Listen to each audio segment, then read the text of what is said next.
Welcome to Informed Tourist. This is Curtis, your traveling guru. And yes, you clicked on the right video. You saw the title, you saw the thumbnail. You're probably thinking, wait, that's my dream vacation spot. What's this guy's problem? Well, my problem is that the travel industry, your favorite influencers, and sometimes even the local tourism boards, are selling you a beautifully photoshopped fantasy. They're selling you the idea of safe destinations without the giant, flashing Vegas-style asterisk that should be attached. This video is that asterisk. This is the conversation you need to have before you book that flight, before you pack that bag, and certainly before you find yourself staring at an empty spot where your wallet used to be, wondering what the hell just happened. We're going to peel back the curtain on some of the world's most popular, most Instagrammed, and supposedly safe travel spots. Why? Because your safety matters more than their marketing budget. Because knowing the truth doesn't mean you can't go. It means you go smarter. It means you go prepared. It means you come home with memories, not police reports and a newfound fear of crowded spaces. We're going to talk about the realities that don't make it into the glossy brochures or the living my best life captions. This isn't about fear-mongering, this is about reality checking. Think of me not as the guy raining on your parade, but as the guy handing you a much stronger umbrella before the storm you didn't see coming. And look, I'm not here to just bum you out for 20 minutes and then send you on your way. There's a payoff. A big one. Stick around, because at the end of this video, I'm going to give you the ultimate travel safety filter. It's a mental checklist, a new way of seeing things that will help you spot the red flags that 99% of tourists completely ignore. This isn't just about avoiding pickpockets, it's a fundamental shift in how you approach travel. It's the one thing that can save you from scams, theft, and a whole lot of vacation-ruining grief. And it's costing people thousands because they don't know it. So, let's get into it. This is the stuff you absolutely need to hear. This is the pre-trip briefing you never got but always needed. We're going to dismantle the fantasy, piece by painful piece, so you can build a better, safer, and frankly more honest travel experience for yourself. No fluff, no sugarcoating, just the unvarnished truth about what it really means to travel to these paradise locations. We're starting with a city that's on everyone's bucket list, a place of art, architecture, and apparently a masterclass in separating you from your valuables. First up, Barcelona.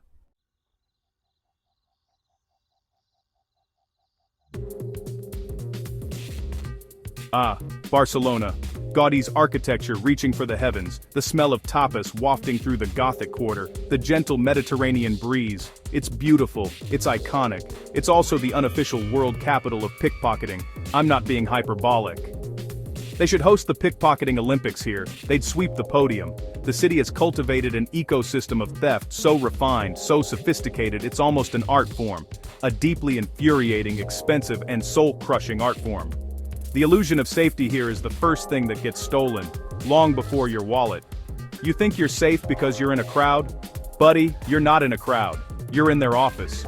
You see that stunning photo of Las Ramblas on your Instagram feed. The one with the smiling tourists and the living statues. What you don't see is the 5-point surveillance happening around the person taking that picture. You don't see the spotter, the blocker, the lifter, the handoff. It's a team sport. They're the 27 Yankees of petty theft. Is that your wallet in your front pocket? Cute. You think that's a deterrent? That's like telling a hacker you put the password on a sticky note under the keyboard instead of on it. These professionals can probably tell you your blood type just from the way your pants fabric moves. They are that good. And let's talk about the sheer variety of venues. It's not just the crowded plazas. It's everywhere. You're on the metro, packed in like sardines. You're a sardine in a can being opened. You're sitting at a charming outdoor cafe, sipping your cortado, your bag resting by your chair. That bag is developing legs you didn't know it had. You're checking into your hotel, distracted for 2 seconds by the front desk. Your luggage is auditioning for a disappearing act, even the beach. You go for a swim, leaving your stuff on a towel. You might as well just leave a signed check with the amount left blank. The audacity is breathtaking. So, when you see those Barcelona Day 3 posts, what's missing? Is there a filter for just spent 4 hours in a Spanish police station trying to file a report with a guy who clearly has seen this 800 times today? Is there a special font for my phone with all my pictures is now on a cargo ship to another continent? No. You just see the sangria. you see the Sagrada Familia, you see the lie, the gorgeous, sun-drenched, perfectly curated lie. And the city's response? A shrug. It's the cost of doing business, your business. So you might be asking yourself, John, if it's so bad, why aren't there police everywhere? Why aren't these people in jail? Oh, my sweet summer child. Welcome to the wonderful world of legal loopholes and institutional indifference. In Barcelona, and much of Spain, theft under 400 euros is considered a misdemeanor. It's not a crime, it's more of a social faux pas. Like double-dipping a chip. The result? There's virtually no consequence. A pickpocket gets caught, they might get a small fine, which they view as a business expense, and are released. It's a revolving door, but the door leads right back to Las Ramblas. Think about the business model. It's genius, in a sociopathic sort of way. Low risk, high reward. The police are overwhelmed, the laws are toothless, and every single day a fresh boatload of unsuspecting wide-eyed tourists arrives, their pockets bulging with cash, their minds full of gaudy and good vibes. You are the renewable resource that fuels this entire industry. You're the fish and they're the fishermen with a government-issued license to overfish. They know you're not coming back for a court date. They know you'll cancel your cards and just try to forget the whole traumatic experience. It's a perfect self-sustaining system. And this is where the Instagram versus reality check becomes so critical. Your favorite influencer isn't posting a story from their hotel room, crying and calling their bank. They're not showing you the video of them trying to use Find My Phone, only to see it's now in a neighborhood the embassy told them to never, ever go to. They show you the paella, they show you the sunset, they maintain the illusion, because their brand depends on selling you the dream, not the gritty, inconvenient reality. They're part of the marketing machine, whether they realize it or not. They sell you the sizzle, but neglect to mention the third-degree burns you get from touching the pan. So, what are you left with? A city of breathtaking beauty that also harbors a parasitic economy that feeds directly on the people who come to admire it. It forces you into a state of hypervigilance that is the exact opposite of a relaxing vacation. You can't just be in Barcelona, you have to be on. You have to be a security guard for your own belongings, 24/7. And if you let your guard down for even a second to, enjoy the very things you came to see, well, that's when they get you. Welcome to Barcelona. Please keep your hands, feet, and personal belongings inside your person at all times.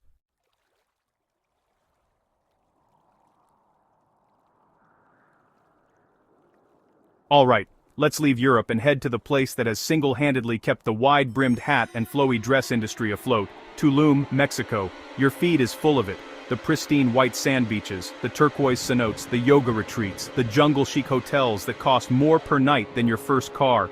It looks like a CGI rendering of paradise, a place where beautiful people go to drink green juice and find themselves, but what they often find is that their laptop, passport, and sense of security have found themselves a new owner. Tulum is the poster child for what happens when explosive, unregulated growth collides with organized crime. This isn't your grandma's Cancun. For years, Tulum was a sleepy backpacker town. Now, it's a gold rush. And when there's a gold rush, the outlaws follow. The rapid development has completely outpaced the infrastructure, especially when it comes to policing and security. The cartels noticed. They saw a booming tourist economy flush with American dollars and decided they wanted a piece of the action. And not just a small piece. They want the whole damn pie. So now, behind the facade of eco-friendly resorts and shaman-led cacao ceremonies, there's a very real, very dangerous power struggle going on. And this is where it gets complicated for you, the blissfully unaware tourist. The resorts create a powerful bubble, a false sense of security. You're inside the gates, you've got private security guards, you think you're safe, but the moment you step outside that bubble, or sometimes even within it, you're in a completely different world. The jurisdiction is blurry. Is it the local police in charge, the state police, the federales, the Guardia Nacional, or is it the guys with the AK-47s who are really running the show on that particular block? Good luck figuring that out when your rental car gets stopped on a dark road. The types of crime here are different from Barcelona's sly ballet of pickpocketing. This is bolder. This is home invasion-style robberies of Airbnbs. This is armed holdups on the road, between the town and the beach hotel zone.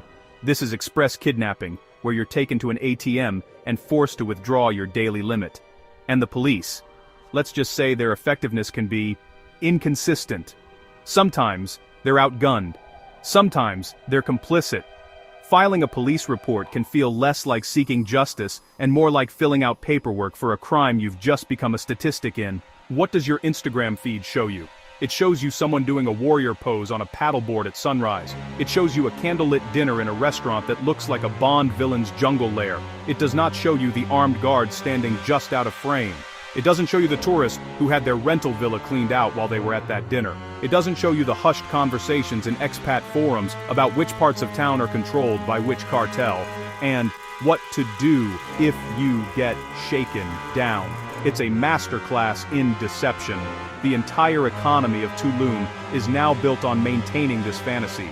The hotels, the restaurants, the influencers, they are all, consciously or not, collaborating to hide the rot underneath. To admit the truth would be to kill the golden goose, so they don't.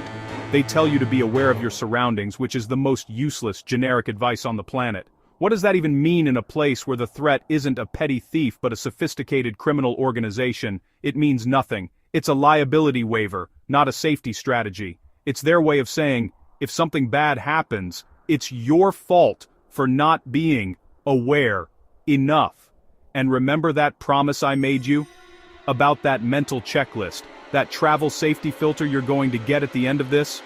Tulum is a perfect example of why you need it. Because the normal rules don't apply. You can't just look for shady characters. The dangers here are structural. They are built into the very fabric of this paradise. It's about understanding the systems at play, the explosive growth, the jurisdictional vacuums, the presence of organized crime. It's about seeing the invisible infrastructure of risk that underpins the visible infrastructure of luxury. Stick around, because we're getting closer to how you can learn to see it. So you have this bizarre paradox, a wellness destination that creates profound anxiety, a place of natural beauty marred by man-made danger, a fantasy sold to the masses, with the true cost hidden in the fine print. You go there to disconnect, but you're forced to be more connected and vigilant than ever. You pay a premium for paradise only to discover it's a paradise with a protection racket. And if you think this is an isolated problem, just wait. Next, we're heading to a city where the line between breathtaking beauty and brutal reality is drawn on every single street corner. Up next, Rio de Janeiro.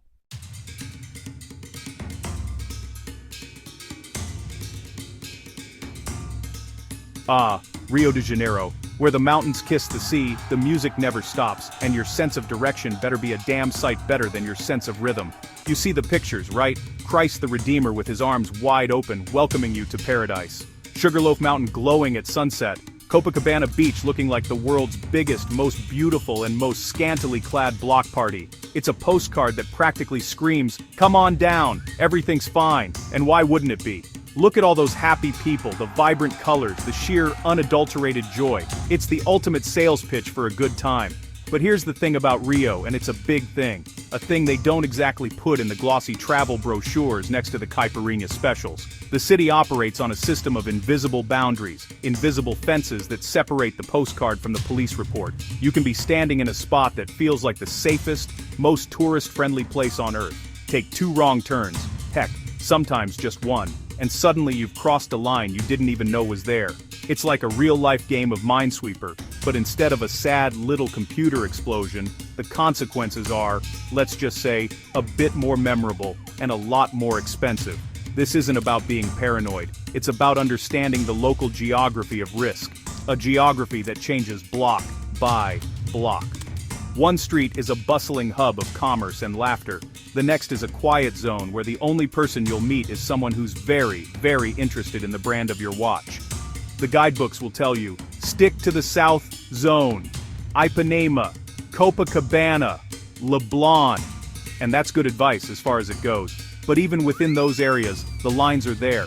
It's a city that demands your full, undivided attention, which is a little difficult when you're also trying to figure out how to order a beer and not get sand in your everything. The locals, they know these lines instinctively. They navigate them every day. They know which streets to avoid after dark, which tunnels are notorious, which beach sections are better left to the imagination. But for a tourist, for you, fresh off the plane, high on sunshine, and the promise of a good time, you don't have that internal GPS. You're navigating by what looks pretty, what looks popular. And in Rio, popular and safe are two very different, often unrelated concepts.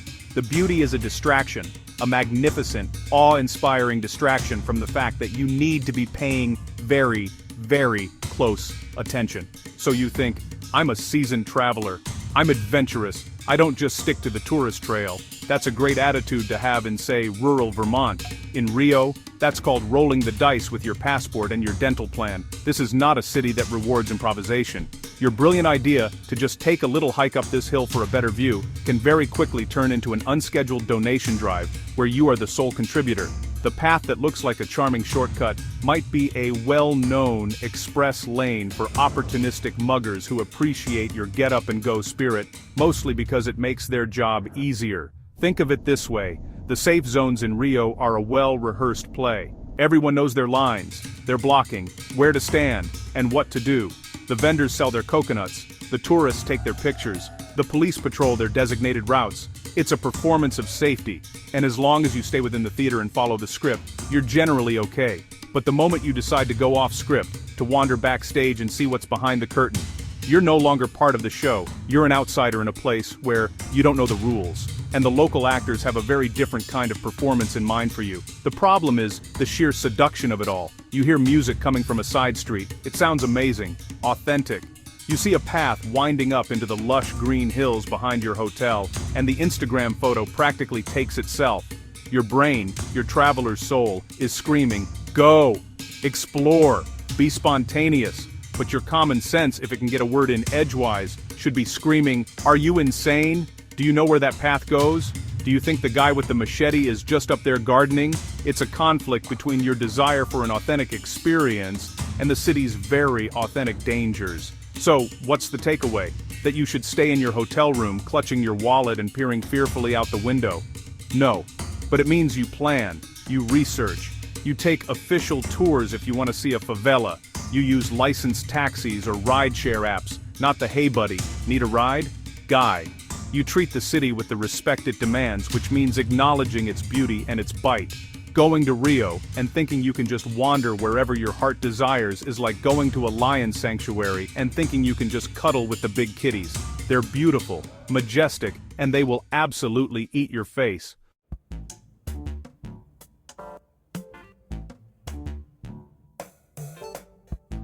Ah, San Francisco, home of sourdough bread, the Golden Gate Bridge, and a thriving artisanal industry of shattering car windows. You've seen the pictures, the charming cable cars climbing halfway to the stars, the quirky painted ladies, the fog rolling in like a soft, dreamy blanket. It's the tech capital of the world, a beacon of progress and forward thinking, a city where you can get a $20 avocado toast delivered by a drone, while simultaneously experiencing the raw, unfiltered thrill of 1980s New York-level property crime. It's a city of contrasts is what I'm saying. You rent a car because this is America and that's what you do, and you think, I'll just park here for 5 minutes to take a picture of the Alamo Square houses. 5 minutes. What could happen in 5 minutes? Well, in San Francisco, 5 minutes is an eternity. It's enough time for a highly efficient, professionally trained team of glass removal experts to liberate your luggage, your laptop, your sense of security, and that half-eaten bag of Ghirardelli chocolates you were saving for later. They are fast, they are organized, and they view rental cars the way sharks view a bleeding seal. A delightful, easy-to-open snack box. The police will tell you, don't leave anything in your car. And when they say anything, they mean anything. Not a jacket on the back seat, not a charging cable in the console, not an empty coffee cup, not a stray thought, because the prevailing wisdom among the city's burgeoning entrepreneurs of theft is that if there's a jacket, there might be a wallet in the pocket. If there's a charging cable, there must be a phone or a laptop somewhere. They operate on a smash first, ask questions later policy. It's a business model, and business, my friends, is booming. So you're left standing there, next to your violated rental car, on what was supposed to be a picturesque street corner, talking to a police officer who has the weary, seen-it-all 1,000 times expression of a man who knows this report is going straight into a filing cabinet, labeled, "Good luck with that." And you think, how can this be happening here, in this beautiful, expensive, world-famous city? Welcome to San Francisco. The shock is part of the tour package. Please enjoy our stunning views and our complimentary lesson in the fragility of tempered glass. The other fun little quirk about San Francisco is the neighborhood lottery. You can be walking down a street that looks like a Nancy Meyers movie. Beautiful brownstones, trendy cafes, people walking dogs that are probably named something like Kale, and then you turn a corner and suddenly the vibe shifts. Dramatically. It's not a gradual decline, it's a cliff. You've gone from artisanal cheese shop to avoid eye contact and walk briskly in the span of about 20 feet. It's a city of microclimates, and I'm not just talking about the fog. This is where the online reputation clashes so violently with the on-the-ground reality. You read a blog post, top 10 hidden gems in the Mission District. You see the Instagrammers posing against vibrant murals. So you go, expecting a wonderland of tacos and street art, and you find that. But you also find that the block next to the super cool mural is, let's say, a bit more challenging. It's a place where public despair is on full display, and your presence as a wide-eyed tourist with a brand new iPhone feels less like cultural appreciation and more like an open invitation for trouble. And let's talk about the organized retail theft you've seen on the news. You think that's just contained to certain stores? That energy, that sense of brazen lawlessness, it spills out. It creates an atmosphere where the old social contract feels like it's been put on hold indefinitely. It means that when you're in a crowd at Fisherman's Wharf, you're not just watching out for a lone hand slipping into your pocket. You're in an environment where some people feel emboldened, where the normal rules of public behavior have been, shall we say, relaxed. And as a tourist, you are by definition not in on the new rules. So you have this bizarre duality. A city that is home to some of the world's biggest and most powerful tech companies, a place of immense wealth and innovation that is simultaneously struggling with street-level problems you'd associate with a failed state. It's beautiful, it's chaotic, it's inspiring, it's infuriating. Visiting San Francisco is an incredible experience. Just make sure you get the full coverage rental insurance and maybe leave your laptop at home. Or better yet, chain it to your wrist.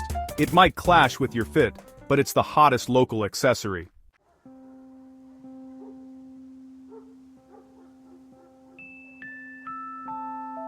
Paris, the city of light, of love, of impossibly chic people smoking cigarettes with an air of philosophical ennui. You picture yourself strolling along the Seine, a warm croissant in one hand, your true love's hand in the other, the Eiffel Tower twinkling just for you. It's a fantasy sold in every movie, every perfume ad, every romantic comedy ever made. It's a city that's less a place and more an idea, a beautiful, intoxicating dream that people spend their whole lives saving up for. And it is beautiful. It is intoxicating. And it is absolutely crawling with people who want to steal your wallet. The romantic imagery is the perfect cover. You're so busy looking up, at the gargoyles of Notre Dame, at the soaring arches of the Louvre, at the magnificent glittering Eiffel Tower, that you completely forget to look down or behind you, or at the group of teenagers with the clipboard who are suddenly very, very interested in your signature for a cause you can't quite understand. The sheer overwhelming beauty of Paris is the greatest distraction tool a thief could ever ask for. It's the magician's lovely assistant, drawing your eye while the real trick is happening in your back pocket. They are masters of the craft. This isn't amateur hour. The pickpockets of Paris are seasoned professionals. They work in teams. They have entire repertoires of distraction techniques. The lost tourist with a map who bumps into you, the person who accidentally spills a drink on you and is oh so apologetic while their partner relieves you of your phone. The infamous gold ring scam, where someone finds a ring on the ground near you and tries to give it to you before demanding money.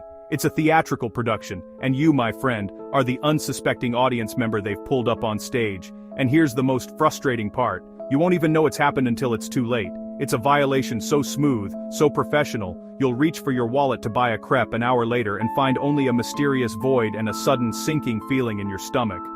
You'll retrace your steps in your mind. The crowded metro, the throng of people at Montmartre, the crush to get a photo of the Mona Lisa and realize there were 100 moments it could have happened.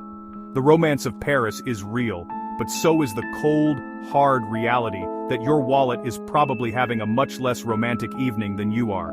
Let's be clear about something. The Eiffel Tower is a magnificent structure of wrought iron. It is not a magical force field that repels crime. Standing in its shadow does not grant you diplomatic immunity from theft. In fact, it does the exact opposite. The most famous, most photographed, most iconic landmarks are the absolute prime hunting grounds for pickpockets. Why? Because that's where the tourists are. And where are the tourists? They are distracted, they are in awe, and they are holding their expensive cameras and phones up in the air, paying zero attention to their belongings.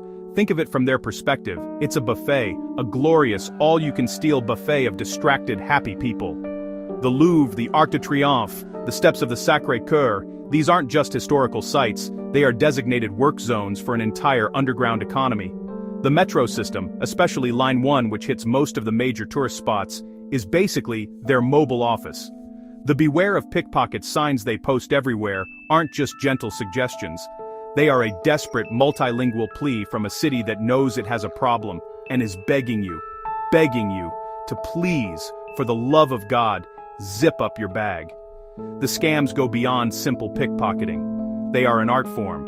You'll have women approach you with a piece of string, and before you know it, they've gifted you a friendship bracelet that is now tied so tightly to your wrist you can't get it off, and for which they now demand payment. You'll be asked to sign a petition, and while you're distracted by the clipboard, a hand is in your bag. It's a constant, low-level assault on your attention. They're not trying to scare you, they're just trying to separate you from your cash with maximum efficiency and minimum fuss. So, does this mean you shouldn't go to Paris? Of course not. It's Paris. But you go with your eyes open. You go with a healthy dose of cynicism to balance out the romance. You leave your passport in the hotel safe. You carry your money in a front pocket or a money belt that makes you look like a dork, but a dork who gets to keep his money. You treat a crowded area like you're wading through a river of invisible piranhas. Admire the beauty, soak in the history, eat the cheese, but remember that the city's magic doesn't extend to protecting your iPhone. That part, unfortunately, is entirely up to you.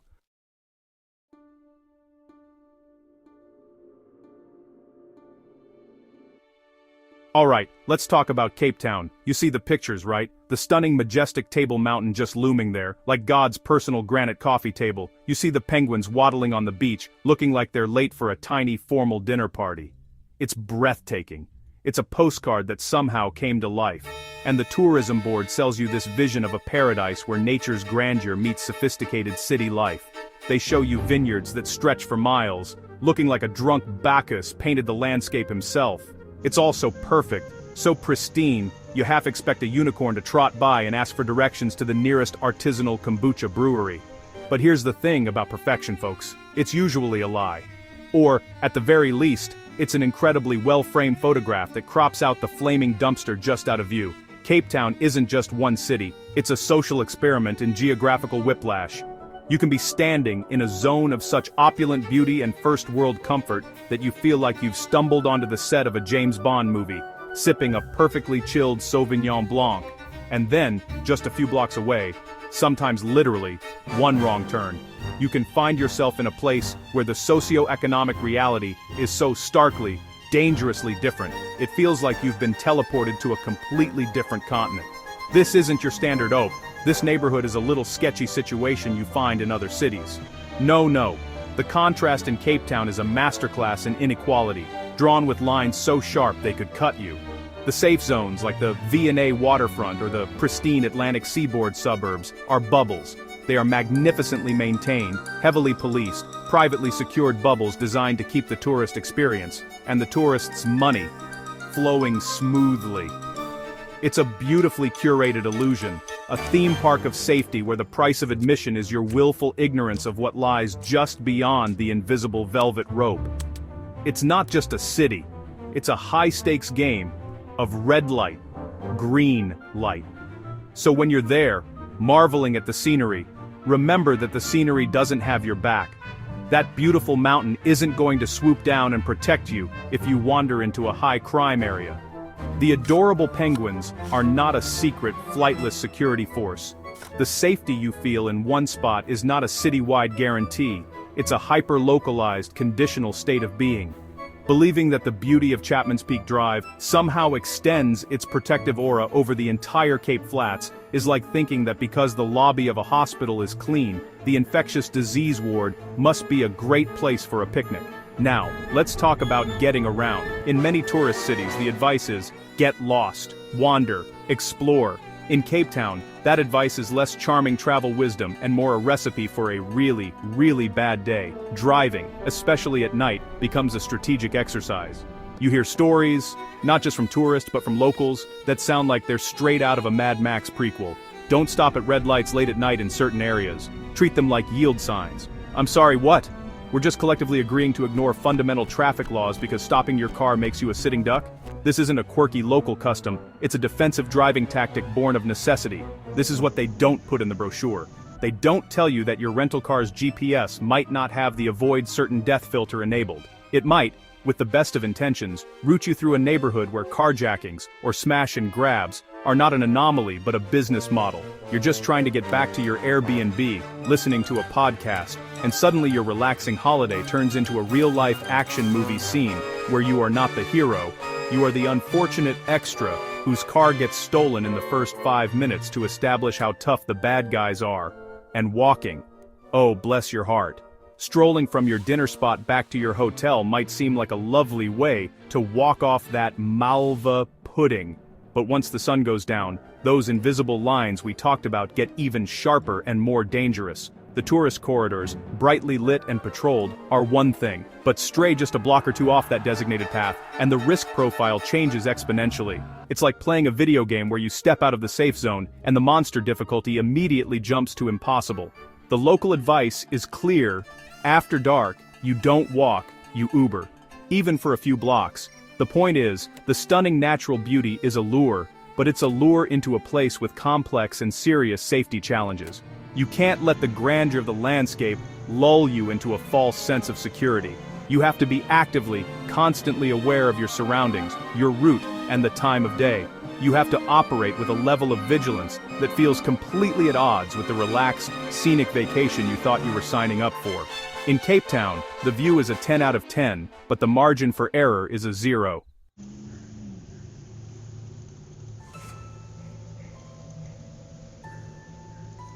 Ah, New Orleans, the Big Easy, a city that basically has a marketing campaign built around public intoxication. Come on down, they say, let the good times roll, or as they say in French, laissez les bon temps rouler, which just sounds like a fancier way to slur your words.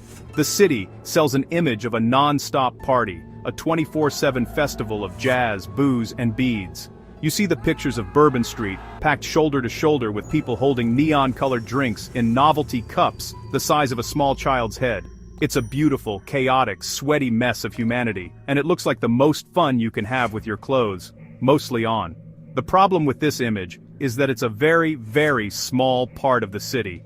The French Quarter, and specifically Bourbon Street, is the tourist containment zone. It's the designated area where the city allows and even encourages you to act a fool. It's brilliantly lit, crawling with cops on foot and on horseback, and it creates this powerful illusion that the entire city is just one big, safe, drunken sing-along. You feel invincible, wandering around with your hand grenade drink, thinking you've cracked the code. You're not just a tourist, you're part of the party. You belong. But here's the brutal truth. That feeling of safety is a carefully constructed stage set, and it has a very abrupt edge. Walk 2 or 3 blocks, literally just a few hundred feet, away from the neon glow of the main drag, and the party stops. Abruptly, the crowds thin out, the lights dim, the police presence vanishes, and you suddenly find yourself in a very different New Orleans. A New Orleans that isn't here for your party.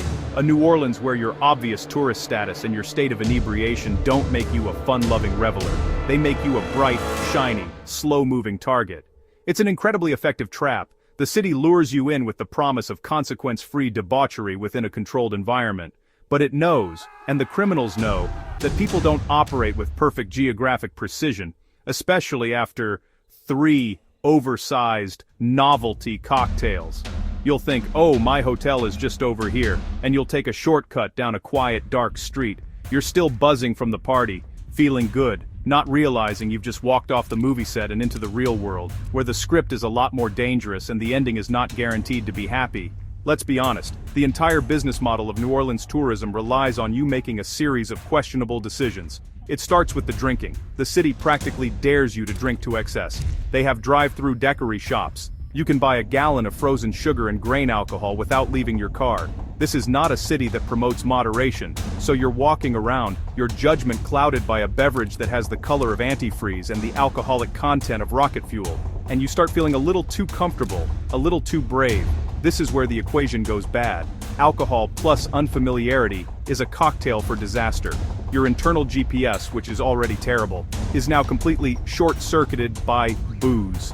That dark, quiet street that your sober brain might have flagged as maybe not. Your drunk brain thinks is a charming atmospheric shortcut. You're not thinking about risk assessment. You're thinking about where to get a late-night po' boy. Criminals who operate in these areas aren't master strategists. They don't have to be. They just have to wait for the next overconfident, underaware tourist to stumble off the well-lit path. The late nights are another factor. The party on Bourbon Street goes until 4 in the morning. So you're out, you're tired, you're drunk, and it's the middle of the night. Your decision-making faculties are at an all-time low. This is the witching hour for opportunistic crime. The professional partiers have gone home, the police are dealing with the dregs of the night, and you are wandering through a city you don't know, trying to find your way back to a hotel you can barely remember the name of. You are, in no uncertain terms, the perfect victim, gift-wrapped for the taking. So when you think of New Orleans, by all means, think of the music, the food, and the incredible, unique culture. It is a one-of-a-kind American treasure, but don't confuse the party with a permission slip to be an idiot. The Big Easy isn't easy because it's safe. It's easy because it's easy to get into trouble. The good times roll right alongside some very real risks, and the moment you forget that is the moment your dream vacation can turn into a nightmare you have to explain to your credit card company, the police, and a very disappointed travel insurance agent.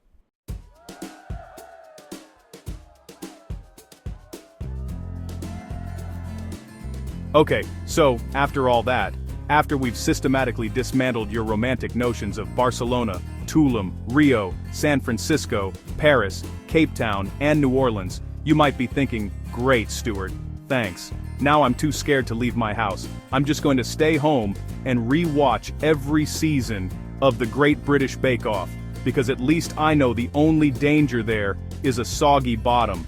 And look, I get it, but that's not the goal. The goal isn't to scare you into staying home. The goal is to arm you, to make you a smarter, more aware traveler, to turn you from a soft target into a hard one. So, as promised, here it is, your reward for sitting through all this doom and gloom. It's the 5-question safety filter. A simple mental checklist you should run through before you book a trip, and keep in mind while you're on the ground. It's not a magic shield, but it's a hell of a lot better than just blindly trusting a pretty picture on Instagram. Think of it as a pre-flight check for your personal safety. It's simple, it's effective, and it might just save your vacation, if not your life. So listen up, because this is the whole point of this entire video. Question 1. What does the crime actually look like here? Don't just look up, is it safe? That's useless. Dig deeper. Is it pickpocketing, carjackings, scams? Knowing the type of crime tells you how to prepare. Question 2. Where exactly is the safe zone? And how sharp is the drop-off? Look at a map. Read forums. Identify the tourist bubble and understand what's outside of it. Question 3. What are the stupid tourist mistakes specific to this place? Is it hailing a certain type of cab? Walking in a certain area at night? Wearing flashy jewelry? Every city has its own list of rookie errors. Learn them. Question 4. What does my Instagram fantasy leave out? Deliberately look for the other side of the story. Search for terms like scams, theft, or dangers along with the city name. Confront the ugly truth before it confronts you. And finally, question 5. What is my exit strategy? This applies to big and small situations. How do I get back to my hotel late at night? What do I do if my wallet is stolen? If I feel uncomfortable in a situation, what is my immediate plan to remove myself from it? Thinking about this ahead of time is the difference between panic and action. That's it. 5 questions. Not so hard, right? Before you go, what's a place that looked safe online but felt completely different in real life? And what should our next video be about? Drop it in the comments. Thanks for watching Informed Tourist. Please hit the like button and subscribe. It's free and supports the channel. Now, enjoy these next videos.